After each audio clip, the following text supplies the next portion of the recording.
Then I'll flip you back around. Okay. Rocky, you ready? Yes, sir. Okay. Good evening. Good evening. Good evening.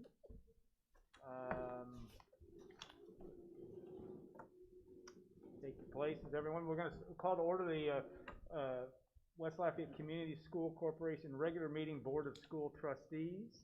Today is Monday, November 2nd. It is at 6:31 p.m. And I'll ask for approval of the agenda, please. So moved. Marley. Moved by Mr. Marley. Second. Second by Prochnow, Mrs. yeah. Prochnow. Couldn't tell the difference down there. All in favor of the motion, please say aye. Aye. And opposed? Hearing none, that motion carries. Approval of the minutes of the October 5th, 2020 regular meeting. Need a motion, please? So moved. Moved by Mrs. Witt, Second. second by Dr. Springer. Any additions or corrections to the minutes? All in favor of the motion, please say aye. Aye. And opposed? Hearing none, the motion carries. We're going to move to academic achievement first, and then come back to communication from the audience on current agenda items. I think that would make some sense. Okay, sure. On that front. Just because we're going to expedite one portion. So I'm going to kind of serve as initial host of this. We've got some exciting music today, and an exciting presentation. And I'm going to bring up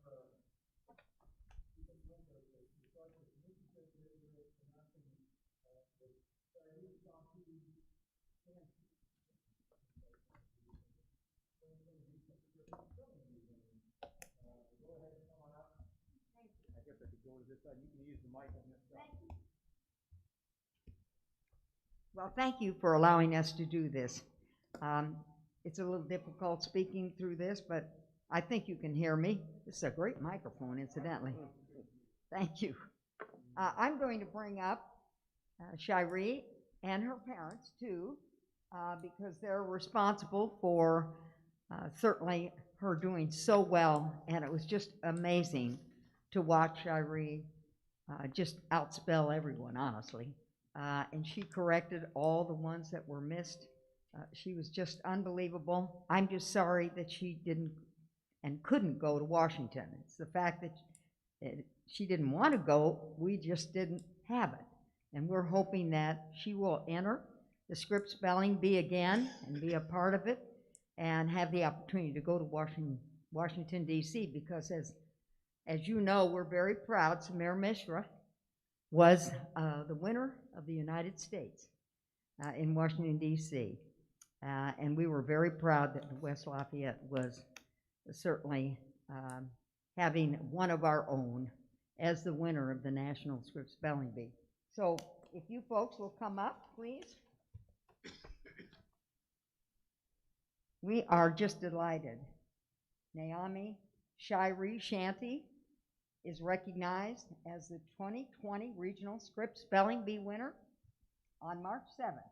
And we put that date, Shiree.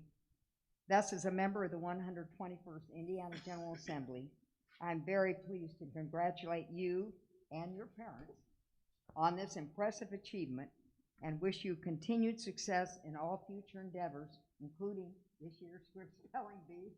I hope you want to do that. With great thanks for your dedication and hard work, because you corrected every word and knew each one.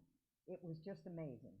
So we are delighted to present this to you. And I don't know whether we want a little picture taken, Alex, but I want her. Thank you. Thanks, Kelly.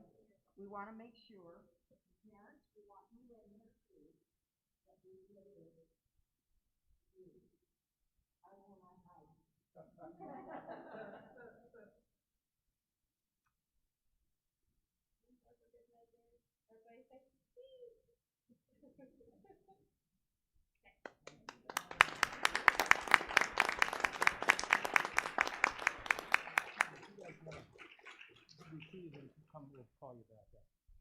Okay, then also, now would like to introduce Joanne Vorse from the Adult Learners, who will have something to say, and then introduce Dan Collins.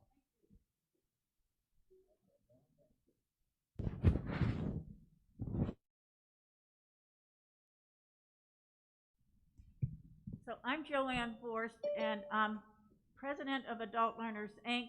And Kelly Morehouse, who's taken the pictures, will be the incoming president in January. But before I introduce Dan Collins, who will be presenting the plaques to Shari as well as to the school corporation, I would like for you to look at the program that I brought in from last year. So you will notice that this coming year, for 2021, we are going to be celebrating the 31st anniversary of the Scripps Regional National Spelling Bee, which represents 10 counties. I also want to let you know it's going to be at Faith Christian School again, and they are not charging anything for all of us to be there. Last year, we had 40-some schools participating, and Kelly, how many have signed up this year? 24. Now, Scripps, through the national office, is providing a platform, an online virtual platform for all schools for their spelling bees. So there's no reason to stand up and do it, as a group. It's going to be an online platform, and it's not of any cost. I do want to give you just a little bit of a history. There's a gentleman in this community named Arvid Olson. Some of you may know him. He's the marketing director of Faith Church. You may not know that he used to work for the Journal and Courier over 30 years ago. And it was at that time he came to me when I was with the Lafayette Adult Resource Academy for about 40 years. He came to me 31 years ago and said, "Hey, Vorst, would you want to develop a region-wide spelling bee with Gannett and with the Scripps Regional office?" And I said, "Well, that sounds great." He said, "The J&C will be the major sponsor with Lara." And I said, "That's great." So we did it. Then Arvid left for Idaho, and then now is back with Faith, which was the impetus or the catalyst for us having the Faith Church facility. So Arvid is back working with us on the spelling bee. He's a great stakeholder in literacy, and we're so happy that he again plays a major part. He's the stage coordinator, and I won't explain everything. So if you look at the inside page, you'll see all the schools that participated last year. And we're so thankful for them. There was a lot of competition. You'll also notice, and I want to make sure we understand, that this Scripps Regional National Spelling Bee cost over $6,000 to put in place, because it costs quite a bit of money to send the winner and his or her parent to D.C., which includes transportation and lodging for a week. So, and by the way, as you know, a couple years ago, I think it was 2019, we had 5 winners nationally, and each one of those winners got $50,000. In addition, 2 years ago, I think it was, sometimes I forget those dates, we had a boy from Battleground that came in 3rd place, and he got $10,000. So it's a monetary reward that goes with this.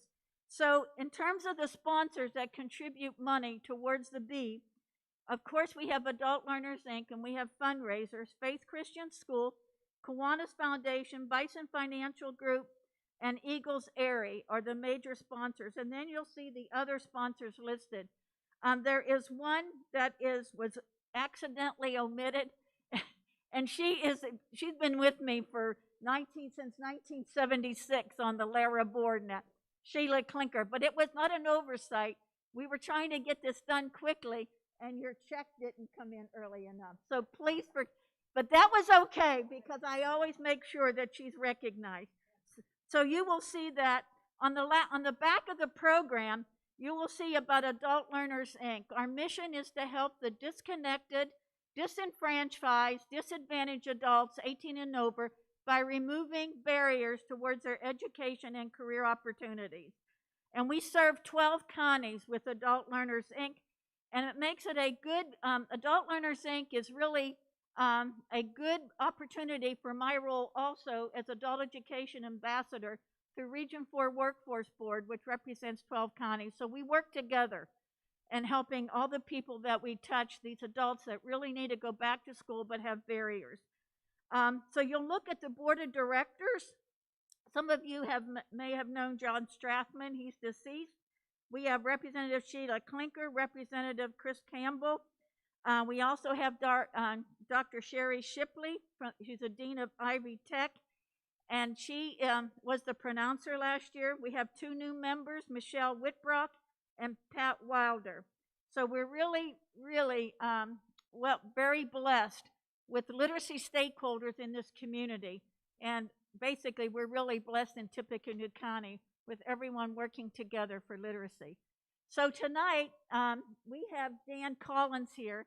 He's from Kiwanis Foundation, and he's going to present Shari with the award plaque from the Scripps Regional National Spelling Bee, as well as giving the traveling plaque to the West Lafayette School Corporation for their support of education and always being involved for 31 years in the Scripps Regional National Spelling Bee.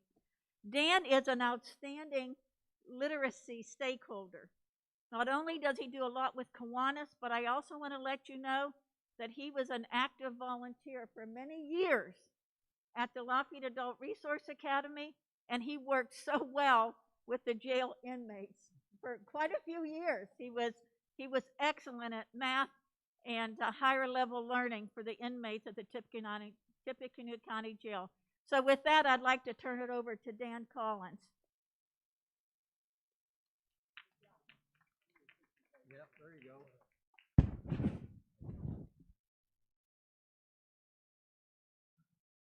Yeah, thank you, Joanne. And one of the things that she didn't tell me when I was asked to do this was that this was a school board meeting. I had no idea. So this is exciting. 3 quick comments. One, I appreciate everything all of you people have done. I was on TSC school board, so I've got a little bit of an idea of what's going on. Second thing, I did miss the March 7th spelling bee contest. Probably for a reasonably good reason. March 7th happened to be my wife and I's 50th anniversary. So I was excused.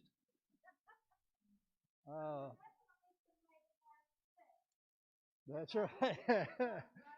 Yeah, March 6th might work. I'll have to check with my social chairman to be sure.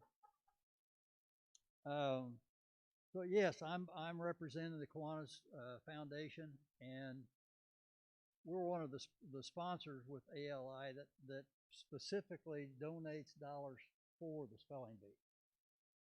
So seeing the fruits of our investment, I'm going to ask Sherry. I've learned this 4 times and I still can't remember. Shiree to come up, and I do have a plaque for her.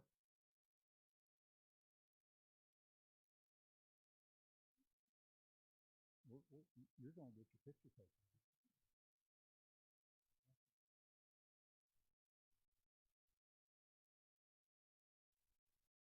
Thank you. I'm amazed at what these kids do, because I like, my wife and I like crossword puzzles, and I'm always reminded how little I can spell. I also have the traveling plaque I'm going to present to Alan. All right, thank you very much. We'll take And pride. Thank you. Congratulations. and that's all. Thank you, Dan. Appreciate it. Thank you.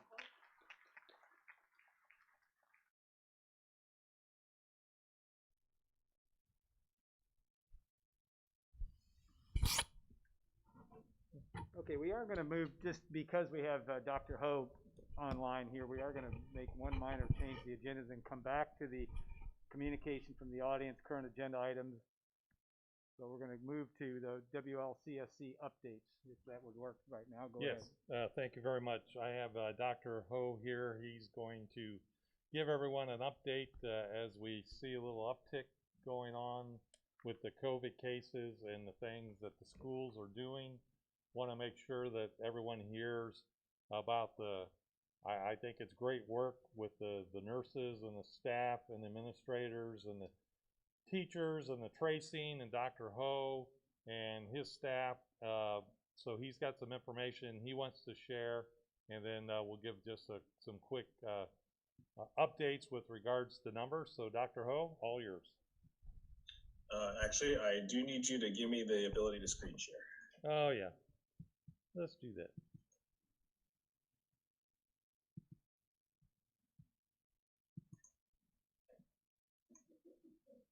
Screen share.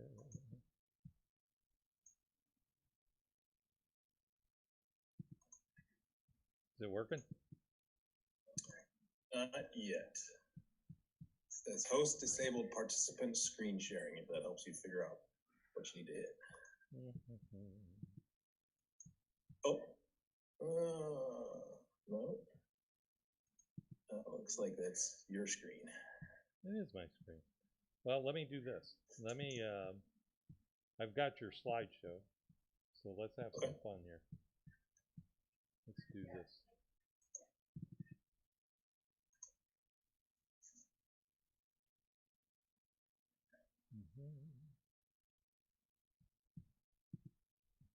Always something new with technology.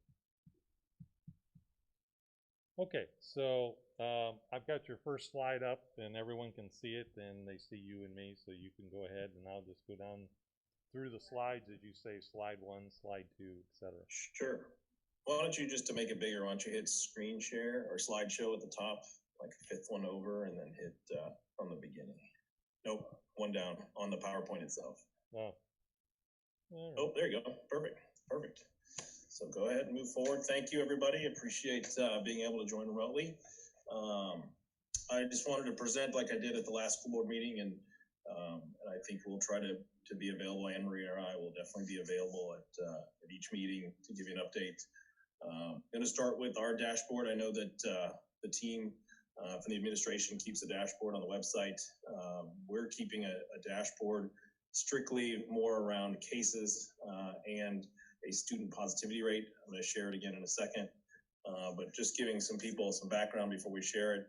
The tested counts, we are not doing this with a direct feed from a lab of any sort since there are multiple labs, but our school nurses have been incredibly diligent, tracking down, talking with parents when the child is out of the in-person side of school. So we feel pretty comfortable that our testing numbers that I'm going to share with you in a minute are accurate to that point. Our positive cases of students do come from test results though, so we see documentation from parents or from the health department to corroborate all of the parent reports for positive cases of students. You'll see in a minute, if you remember last time I had a category for students versus staff. And given that we have service providers, we did adapt the newest version for this past month to include a separate category of service providers such as class or case managers or student teachers that are not actual school corporation employees. As far as those test results, we're not getting specific lab testing from staff, but we're definitely hearing about that from their reports. I'm also not going to share on a regular basis quarantine counts because the attendance system manages that. And obviously this is really mostly for the in-person students. So next slide, sir. This is the previous 6 weeks before October. As you can see from the first, just to orient people, the first 2 columns are positive students, positive staff, and then we have the 3 different schools and the testing rates, as well as the student positivity rate. Since we're not tracking staff testing, it's impossible for us to track a positivity rate. Just to remind people that the positivity rate is the positive tests divided by total tests. So for that row on September 19th to the 25th, you see essentially 1 divided by 25, and that's how you come up with the 4.1% to orient folks. And you can see in the first 6 weeks, obviously the first week we showed several cases, but a couple of those came into school with it. And then you can see we really saw low numbers, similar mirroring the trajectory that the rest of the country was seeing. If you go to the next slide, you'll see this is for the month of October. The only difference in the columns is that extra column of positive service providers.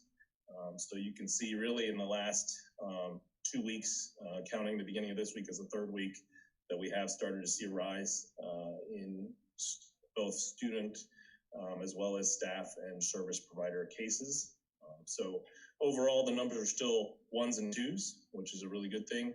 Our testing has stayed pretty stable. So we can see if you look at the 3 columns on testing, obviously way more testing going on with the number of students at the middle school and high school. Probably also way more exposures just given that population. But our positivity rates so far remain in that kind of 3 to 4% range when we have a positive. So just want to orient people to the dashboard. Next slide. As I did before, I'll just be able to give some observations kind of from the clinical team to give you a perspective.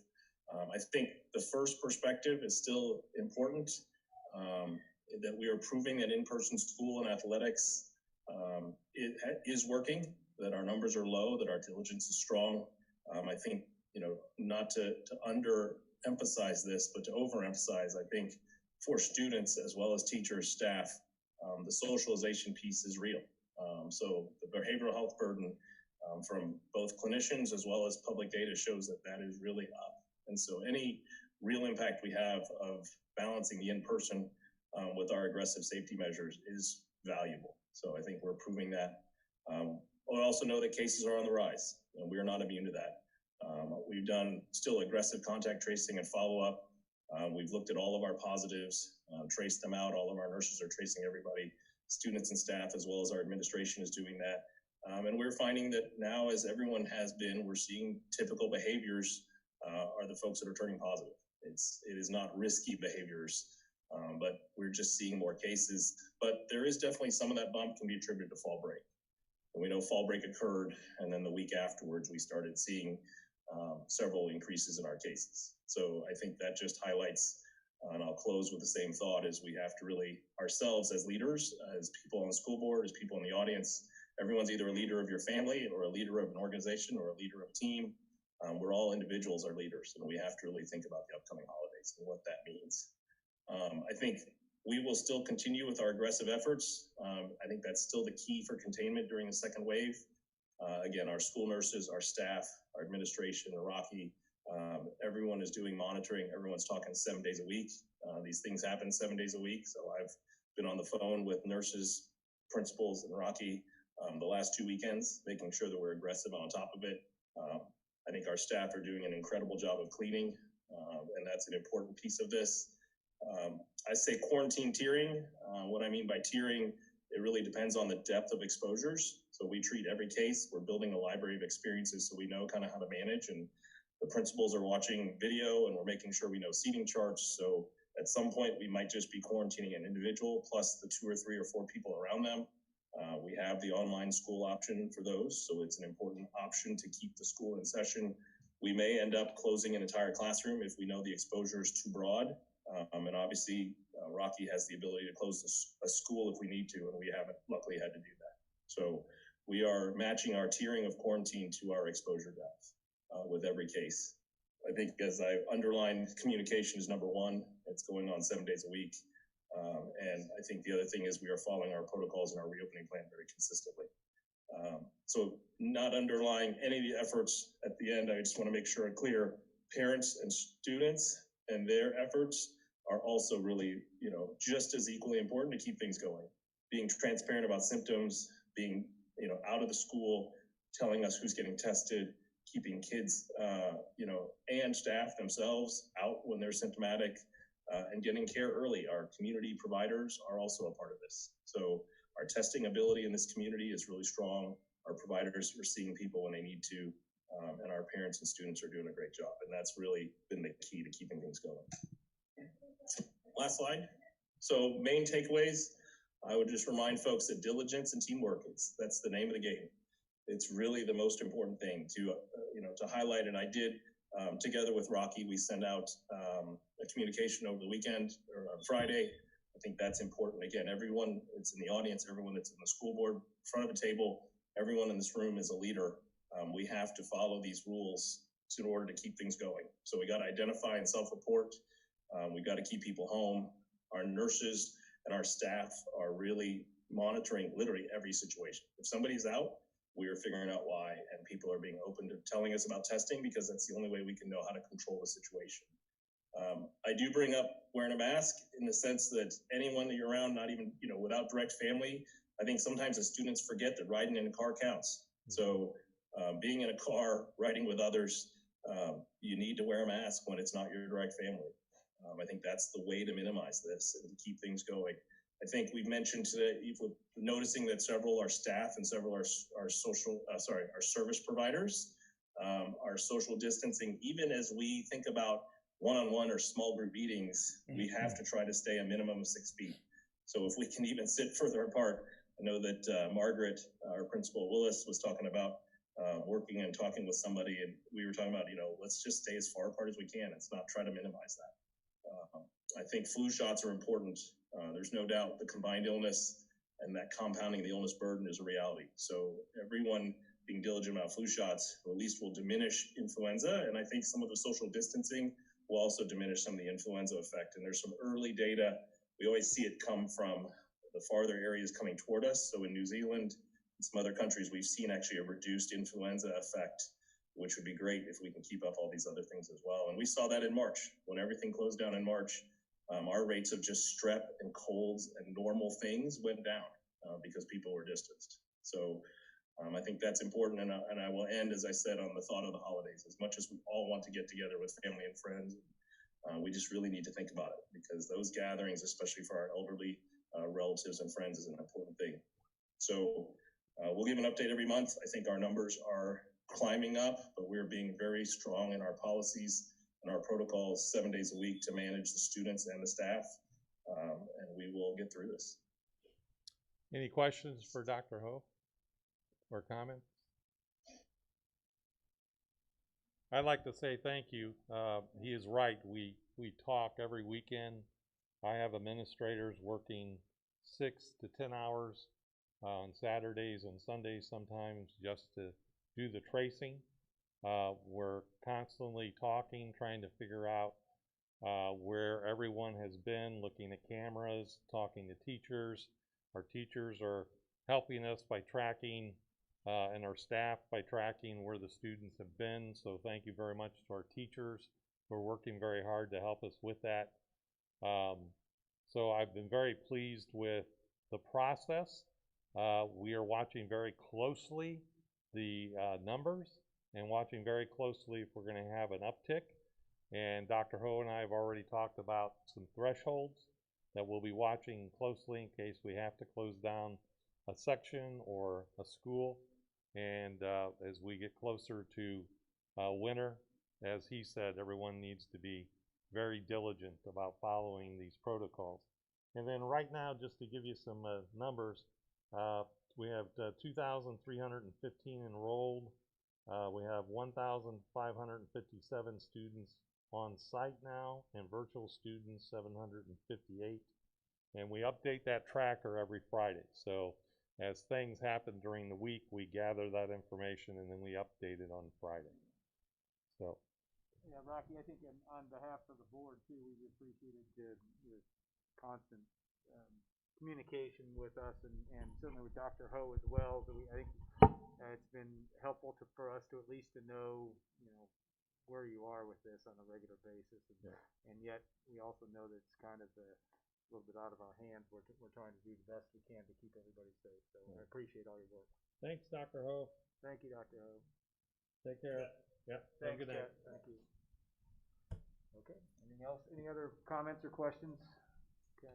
All right. We're going to move back now to communication from the audience, current agenda items, and I have, I believe, 3 people that have signed up to speak to that, and we'll start with Laura Falk.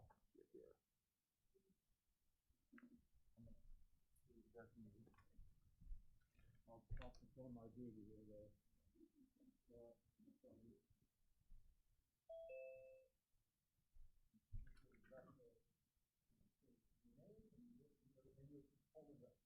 Okay.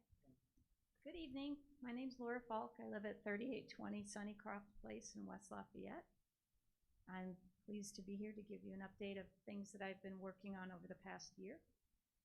I am, as you know, a former sixth grade teacher, currently now in my permanent sub over here at Willis. And even before George Floyd was a household name, I found a desire to create a mentoring group for a group of sixth grade black girls that I had been working with throughout the year last year. With Libby Sheffield's help, I was introduced to Candace Dobson at the high school, and we got started right away. My vision was to connect the sixth graders to black high schoolers who could be strong role models for my girls. Through meetings and emails, our vision was realized. Our group started small. We would come together in my classroom and eat lunch together. I think at that time we had about 12 people, and my daughter was one of the high schoolers. Through it all, Mrs. Dobson and I would be available to guide discussions, question girls on various topics. They could ask us anything that they'd have questions about.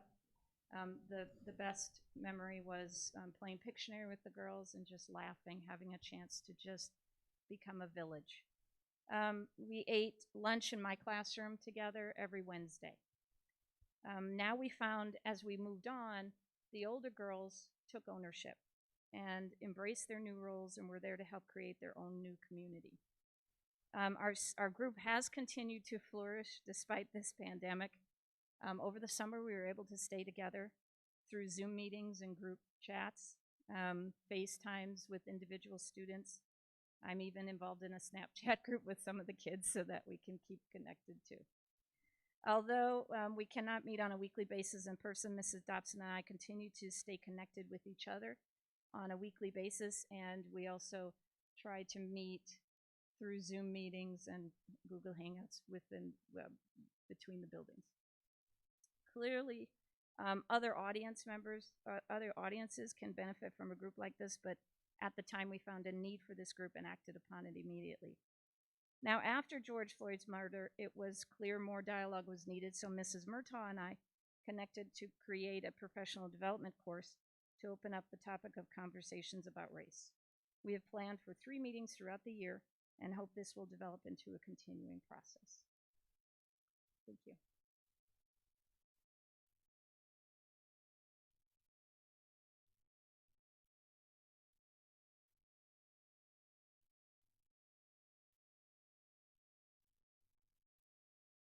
Courtney Murtaugh. I'm the school counselor here at Willis. My address is 14 Tice Court, Lafayette, 47905. As Laura Falk stated previously, I reached out to her this summer to discuss my ideas for professional development and student engagement related to diversity and race. As a white woman, I understand that it is crucial for me to have a person of color as my liaison through this process in order to get it right.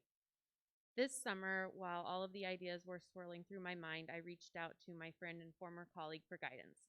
After several meetings and readings, we decided the most effective professional development to start with would be a series of book discussions focused on the book Courageous Conversations About Race, a field guide for achieving equity in schools.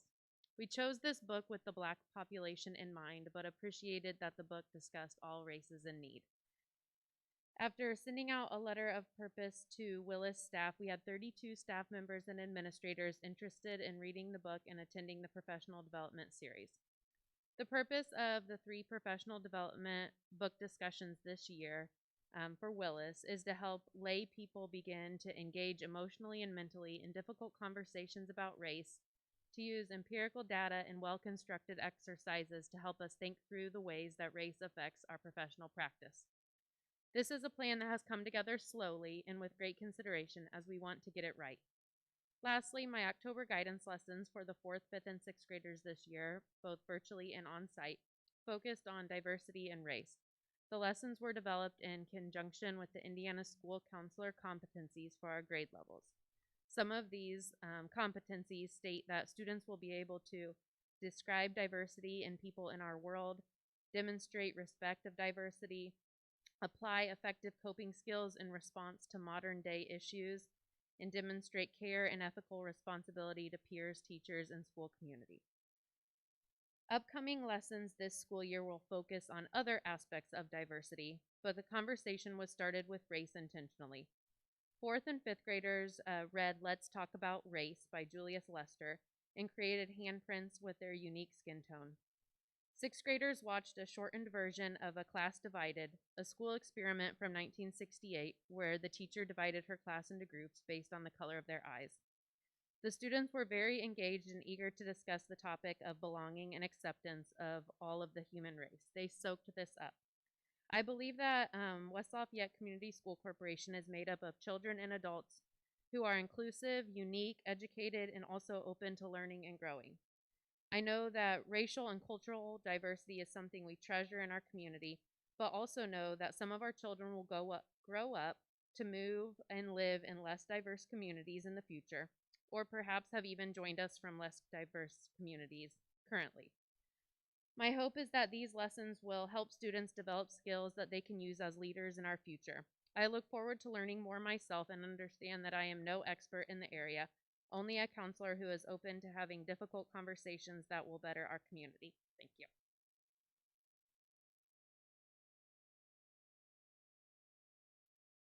So at least for the agenda item, Lauren Wyrick. So I don't know if I pronounced your name right.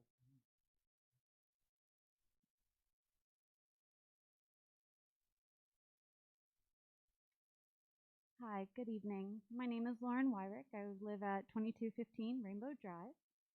I'm a mother of 3, a Navy veteran, and a proud American. My family and I moved here from Pittsburgh, Pennsylvania in April of 2018. And I came here tonight to talk to you about the West Lafayette CARES demands. It's something in particular that I oppose. I have a personal story about this that I'd like to share with you first. Whenever my eldest son was in 2nd grade, he's half Japanese and half Caucasian, he was attacked on his bus by a 5th grader and 4 2nd graders. They all happen to be of African American descent, which by no means do I consider all racist in any way, shape, or form, but they called him racial slurs. They gave him the middle finger, said, "Welcome to effing America. We hope that you go back to where you came from." So racism is a problem that I truly believe needs to be solved. It needs to be looked at from multiple angles. However, I disagree with the use of something called critical race theory, which is something that's in the West Lafayette CARES demands. Critical race theory, if you don't know already, it has certain keynotes to it. The first is that each person is identified by their melanin content, meaning your skin color is the most important thing about you. It's your most important attribute. And rather than looking at each other just based off of our character, it looks at your skin color first. This is something that I strongly disagree with, and I don't think that it holds up to Martin Luther King's ideas and teachings that we should be judged not based on the color of our skin, but by the content of our character. Because of this critical race theory that's being taught in colleges and law schools all around the country, we are now starting to see segregation again. Dorms are starting to segregate. Libraries are starting to have white and colored areas. In Portland, they had a mask mandate only for white people. That is regression in my mind, not progression. Second, it works under the premise that everything is racist. No matter what you do, no matter what you say, no matter what your intention, it is regarded to be racist under critical race theory. If everything is racist, and then you teach a child that they need to be anti-racist, they will want to destroy everything that is racist. So I do not agree with this teaching. Third, I do not believe critical race theory is open to criticism. I believe that the people who see it truly do mean good intent. And I know that they're trying to do something good, but it ends up having the opposite effect. The school that my son was in had this teaching in it, and it caused something called reverse racism, and it is not pretty. critical race theory is also totalitarianism. It's totalitarian in nature. Not only do they want to control what you do, but they also want to control if you don't do something. So, for example, they will come in your face, hold up their fist, say that you need to say a certain mantra, and if you don't say it, then you're a racist. If you don't agree to all of their demands, you're a racist. This is something that is completely unacceptable. Critical race theory also views science, math, and reason as instruments of white supremacy to keep white people in power and oppress people of color. I personally feel like that's completely ridiculous. I have something to give to the board. It is a table of what they consider whiteness to be. I also brought something from a lady called Angela Davis, who is a huge proponent of critical race theory, and she is a known communist. And I know that American values and American beliefs will not accept communism in our country. And I believe critical race theory is a way to subvert our children into thinking like communists. In conclusion, critical race theory uses force to control others. It is dangerous to our families, our community, and our nation. I believe that West Lafayette needs to stand, and we will stand against the West Lafayette care demands, because we need to stop tyrannical activism and nonsensical demands on schools. As a wise woman named Mercy Otis Warren once said, "We will stand against tyranny today, or our children will bow tomorrow." Thank you. And for us too as well, thank you. I just want to leave that there and I'll take care of it. You want, is it okay for us to keep? Yes, sir. Okay, all right, thank you. Thank you so much. Appreciate it. Thank you very much.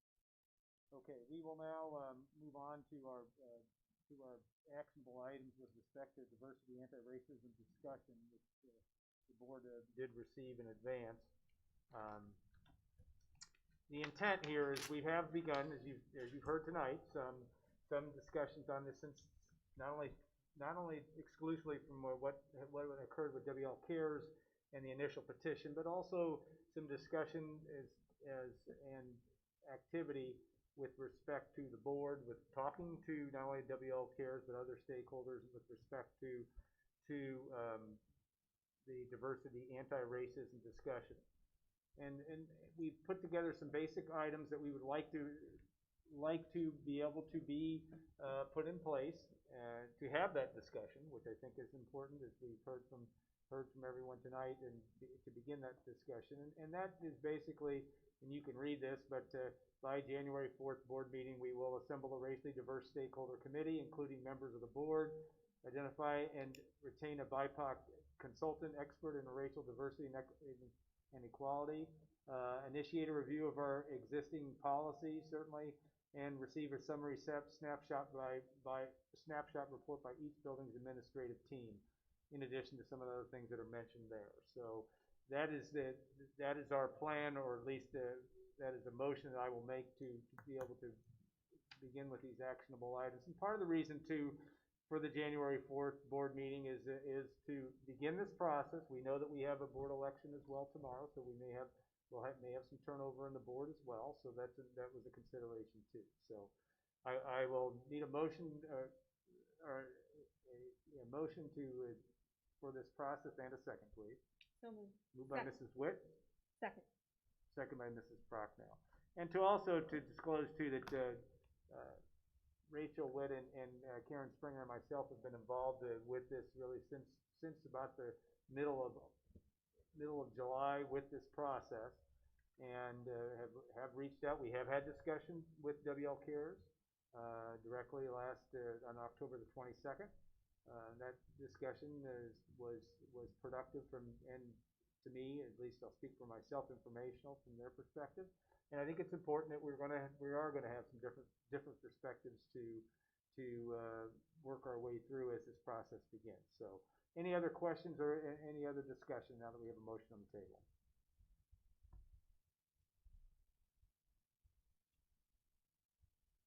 Okay, hearing none, all in favor of the motion, please say aye. Aye. And opposed? Hearing none, that motion will carry, and we'll begin that process over the next 2 months. Thank you, and thank you for comments here tonight from everybody. So, all right, we'll move on to health, dental, and vision renewal, and Steve, I think the floor is yours.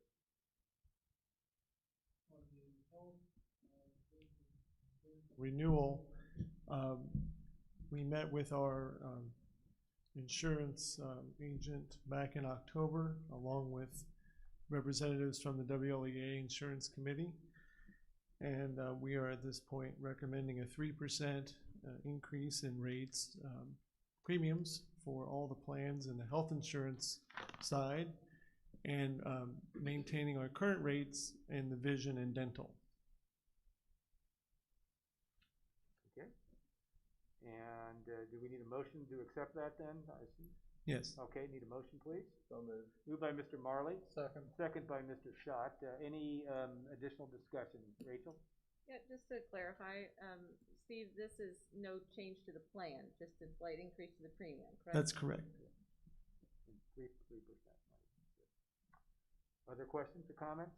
And we will have to update our handbooks to reflect that increase, so probably in December we'll do that once we get all those calculations figured out. Any other questions down the line?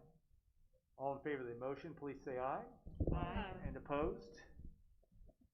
Hearing none, that motion does carry. We'll move on to Willis textbook surplus, and Ross, the floor is yours. Yeah, we have here at the intermediate school some textbooks that are older adoption materials, some back to 2006, 5, 2011. So these materials are really not useful in the building any longer, so we've asked the board if they could declare these textbooks as obsolete. We can, sometimes you can sell on the used market, or if there's no demand, we would give them to any agency that would have use for them. So we recommend your motion to declare these items as surplus. It's like a Right Source book for grade 6, grade 5, Indiana Math Connects, grade, that was done in 2011, and a grade strategies for writers. So I think we've moved on to new adoptions. Okay, need a motion, please? So moved. Moved by Dr. Springer. Second. Second by Mrs. Prochnow. Discussion or questions for Ross? Okay, all in favor of this motion, please say aye. Aye. And opposed? Hearing none, that motion does carry. We'll move on to arbitrage insurance renewal, and Ross, back to you. And arbitrage for our bonds that were construction bonds, we have for 17, 18, and 19. We need, in order to maintain tax exemption status on those bonds, needs to be an arbitrage calculation, basically saying that any earnings of unspent funds is not greater than interest cost, and that also is a review that these bond proceeds are spent in a timely manner.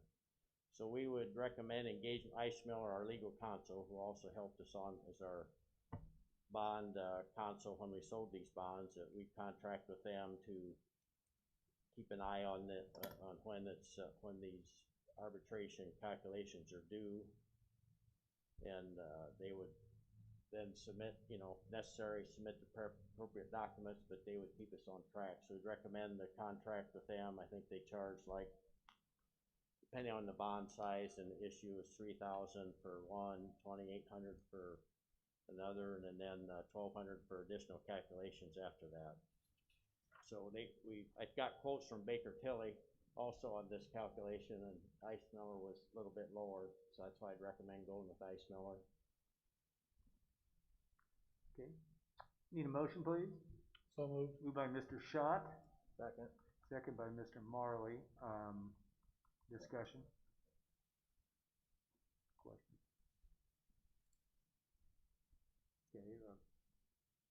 Hearing none, all in favor of the motion, please say aye. Aye. And opposed? Hearing none, that motion does carry. Personnel report, Dr. Killian.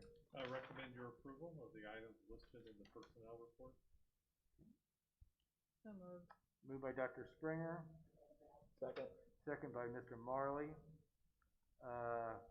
Questions, discussions, again, we've seen this in advance. Okay,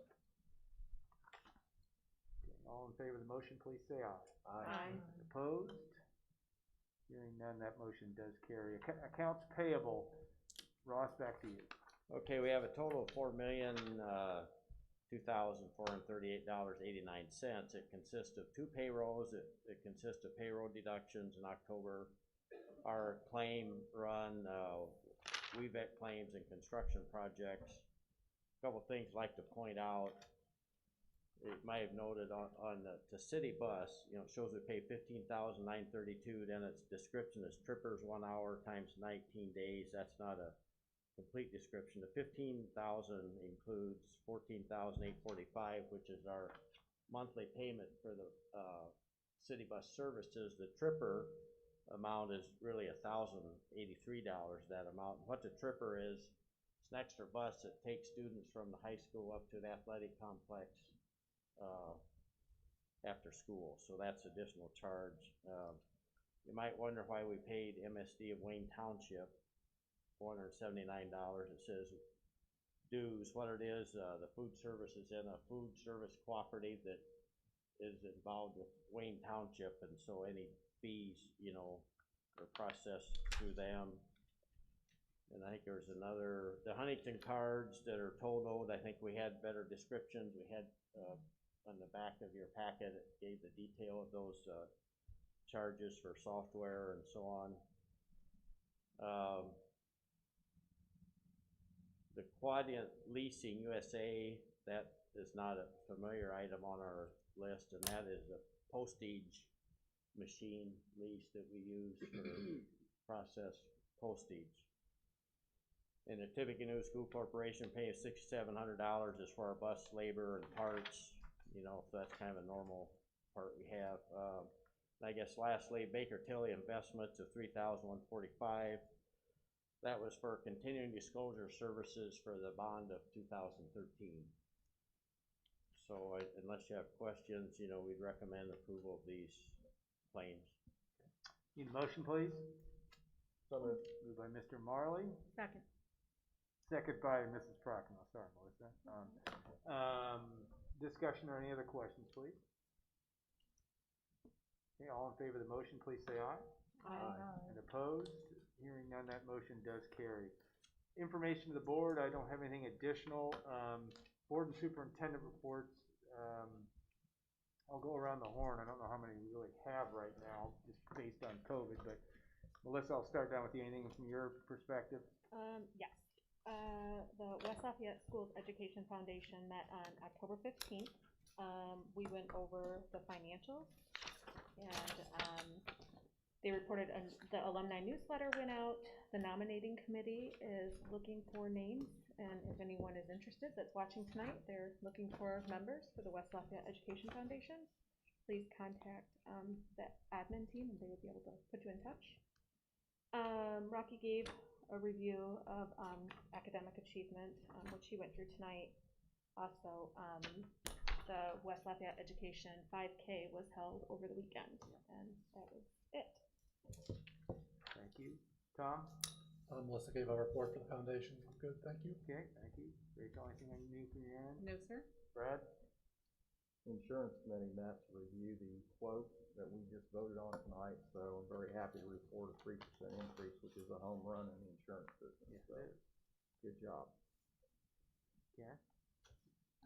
The West Lafayette Wellness Center needs employees. They're seeking staff members to work part-time, and they need lifeguards, swim instructors, water safety, water exercise, group exercise instructors, personal trainers, fitness coaches, front desk, housekeeping, childcare, and many more. And you can apply online through the West Lafayette, City of West Lafayette website. And they need these people come January. So if you're interested, do apply. And it's a soft opening they're opening January 2021. Yes. Soft opening before. Yes, they'll have tours for the public, later this month, early December. Great.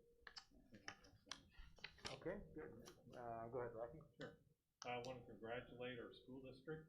Niche.com ranked West Lafayette Schools #1 in the state 6 years in a row. I think this is the first year we also had our teachers ranked #1 in the state, so congratulations to our teachers and our staff. And the national rankings, 12th best school district in the state of Indiana, and #4 best teachers in America. So congratulations to everyone. Can we do better? Absolutely. Are there things we can improve on? Absolutely. But I appreciate everyone's hard work to get those rankings, because I think it's important for especially our teachers and our staff to be recognized. And you meant 12th nationally. Right. Yeah, okay. 12th best in America. Right. Thank you. Yes. Good. That's great news. Communication from the audience, non-agenda items, and we have two. Randy Stoops. No. Mary Dell.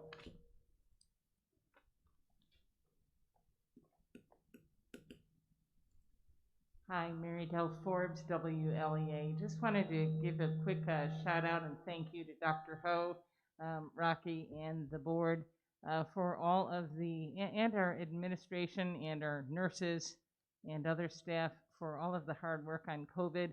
It takes a village to really, stay vigilant and mindful, and it's truly been a cooperative effort, and hopefully we can continue to keep the lid on COVID through the fall and the winter, and so far so good. So thank you for the cooperative efforts of everybody involved.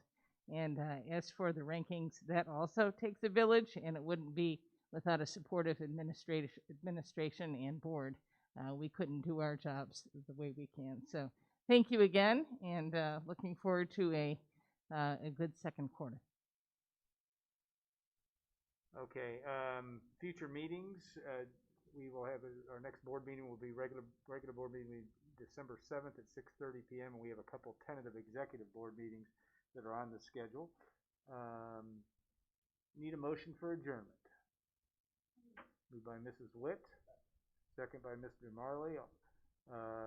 All in favor of that motion, please say aye. And opposed? Hearing none, that motion